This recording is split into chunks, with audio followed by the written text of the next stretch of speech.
ఆంధ్రప్రదేశ్లో మరోసారి ప్రభుత్వ ఆశ్రమ పాఠశాలల నిర్వహణపై తీవ్ర విమర్శలు వెల్లువెత్తుతున్నాయి. పార్వతీపురం మన్యం జిల్లా నీలకంఠపురం గిరిజన ఆశ్రమ పాఠశాలలో చోటు చేసుకున్న ఘటన రాష్ట్ర వ్యాప్తంగా సంచలనం సృష్టిస్తోంది.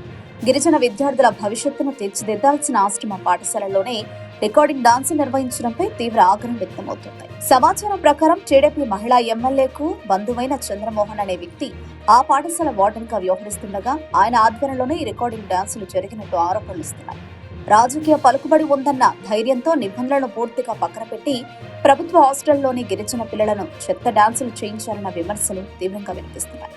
విద్య కోసం తల్లిదండ్రులు ఆశతో పంపిన పిల్లలను చదువు, క్రమశిక్షణ నేర్పాల్సిన చోట వాణిజ్య ధోరణిలో డాన్సులు చేయించడం ఎంతవరకు సమంజసం అనే ప్రశ్నలు తలెత్తుతున్నాయి. ఆశ్రమ పాఠశాలలో అంటేనే భద్రత, సంస్కారం, విద్యకు ప్రతీకగా ఉండాలి. అలాంటిది అక్కడే ఈ తరహా ఘటనలు జరగడం గిరిజన సమాజాన్ని తీవ్రంగా కలిచివేస్తుంది. ఈ ఘటనపై ఇప్పటి వరకు అధికారికంగా స్పష్టమైన చర్యలు తీసుకోకపోవడం మరింత అనుమానాలకు తావిస్తోంది. రాజకీయ బంధుత్వం కారణంగా వార్డెన్ పై చర్యలు తీసుకోవడంలో ప్రభుత్వం వెనకడుగు వేస్తుందా?